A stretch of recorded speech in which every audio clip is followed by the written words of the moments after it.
Okay guys, welcome back na naman sa aking YouTube channel. No? So ngayon, itry naman natin dito sa aking second character na nagmumukha ng main. So 200k na yung power score niya mga bossing. At meron na tong dalawang legend at isang legend equipment. No? So upcoming na rin yung legend mode niya na kinakrap natin kasi nga may libreng glittering. Pampagoldings din kasi guys. Okay. So, ayan, simulan na natin. Bilhin natin agad. Ito. So, tutubo kaya ako sa Nebula. Kasi gusto kong matsambahan talaga guys yung 10k na red Septarian. No? Pwede kasi ikaw tumubo doon ng 22k yun guys. 22k. So, ayan. Tingnan natin kung suswertehin tayo mga boss. PE plus 4 kasi ito. Tingnan natin. Ito na. Tingnan natin bang... May 68 million na natira. May nagas nga pala regarding dito sa copper kung ilang araw, buwan yan bago maipon, no? Tapos nasa gold chamber lang tong alt na to. So doon lang talaga siya magdamag kasi mahal ng gold silver ngayon, no? Kaya pala dapat nag-iipon na tayo nito para sooner or later kung magkaroon ulit ng panibagong event which is 1B ata kailangan doon, naka-ready na tayo. So unahin na natin syempre itong magic stone. Sana distraction, syempre alt to eh. So distraction, wag naman sanang ano. Please distraction. Ay, pangit. Ay, okay lang monster. Okay lang pala yan kasi farmer lang naman to. Yung sakto crit, grabe yung crit and crit attack, pwede na. Sakto to sa arbalist natin, crit attack. Bigat to pa nga tayo magic stone eh. Ito pala natin. Ay, may crit to eh. May crit din to. Ay, ito. Pwede natin ilagay dito. Nice. Yun o. Grabe. May crit na yung mga alt na natin. Saan na? Bagong gem. Ano yun? Yan. Solid. So, yung crit kasi yung build nito guys. Yung crit attack. Yung crit kita nyo naman 72. Ay, ito papalitan. Ay, crit boost pala to. Tapos, bash. Ito kailangan palitan ng crit. So, mahalaga yung crit sa arbalist. Kaya kapag ano yan, halos perfect na crit. Tapos, may nakuha tayo dun sa PE. PE naman tayo mga boss ito. Ay, ito pa ibibenta yun. PE. Saan natin ito pala ng PE? Ano ba kailangan? Ipatigil ito. Tingnan muna natin kasi gusto ko damage eh ba? Ito kasi maganda no? Ito pala yung crit. Sa pipili ko sa mga pinakamaganda dito. Ito na lang ba? No choice. Ito talaga gawin natin. Walang ibang maganda. Kundi ito lang. Ito sana plus 8. Okay. Saan ang kapalaran? Yan, nebulized na guys. Saan makarami tayo? Basal. Yan. Let's go.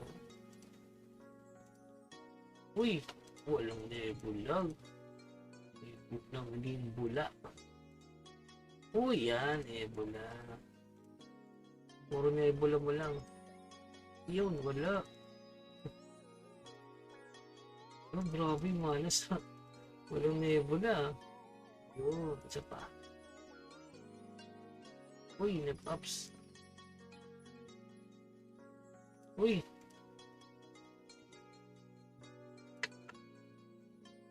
Nebula ups.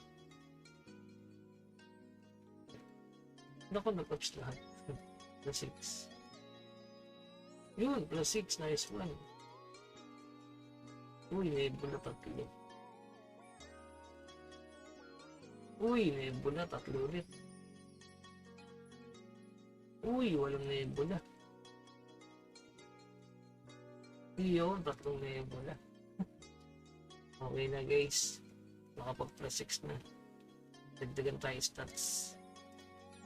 Well, lumalakas din yung mga alit natin.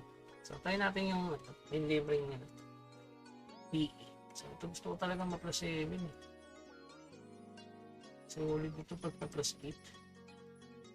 Plus, ito medyo may ganap po. Kailangan yung plus 3. Right na nga. Yun, so plus 3. Biglang ito pa yung nagdire-diretso plus 8. Pinakaw yun, nebula. So, ilang nebula nakuha natin. Kung pa tayo sa storage. So, malagay red septaria pang ano eh. Dalang piraso.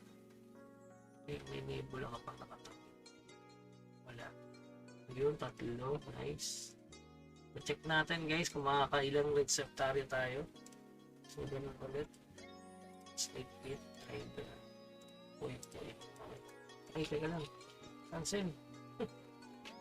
Nakalimutan kong dalhin yung ano. Ito. 3. Parang sa main, no? 3 din yung ano. Na-crop. So, tingnan natin. Kung sa main, naka-8 tayong extra. Dito naman sa next alt, makakailan tayo. So, pwede nyo palang isugal yun, no? Sa Ragnos Ring. Try natin isugal niya. Ayan natin na isusugal natin. No?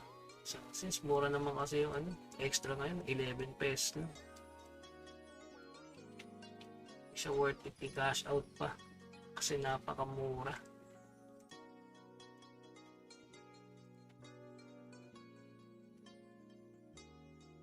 Pero pag nadali mo yung Ragnos Ring dun, ako.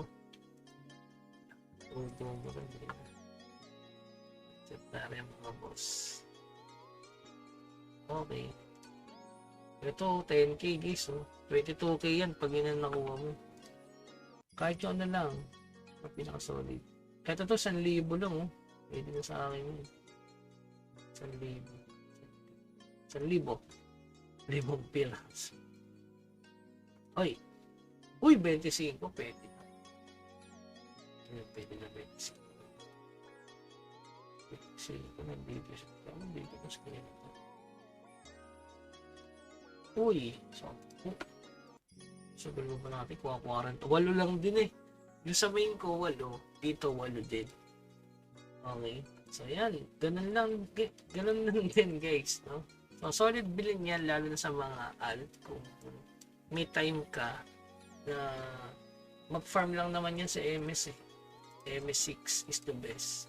MS7 makuha na tayo. 6 ang pinakamalambot. Tapos, doon ka sa gold coins para makapag-farm ka din. Kahit pa paano, no?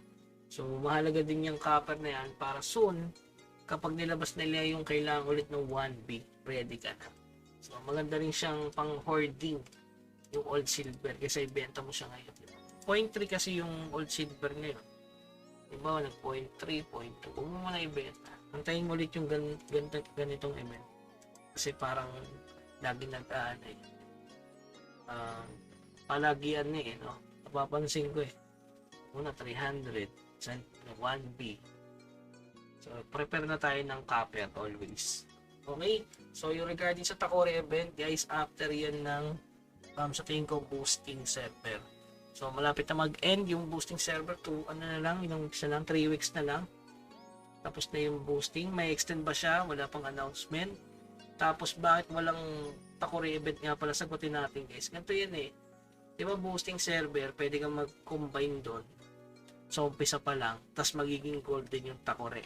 So, as a player, ganun ang gagawin natin, di ba? So, baka sabihin nyo, Kuya Bugs, bakit ayaw na lang ibukod? Wala sa boosting, meron sa global. Siyempre, may inggit naman yung nasa boosting. Parang tatamlayin. Ba't sa global, merong Takori event? Kaya sa tingin ko, yung Takori event, dinelay na nila yan. Pero sa core kasi, nilabas na yung Takori event, di ba? Pero kaka-boosting server pa lang doon sa core version. Okay? So, yun lamang guys. Keep grinding. Huwag kalimutan mag-subscribe sa ating channel para sa iba pang update. Hanggang sa muli. Paalam.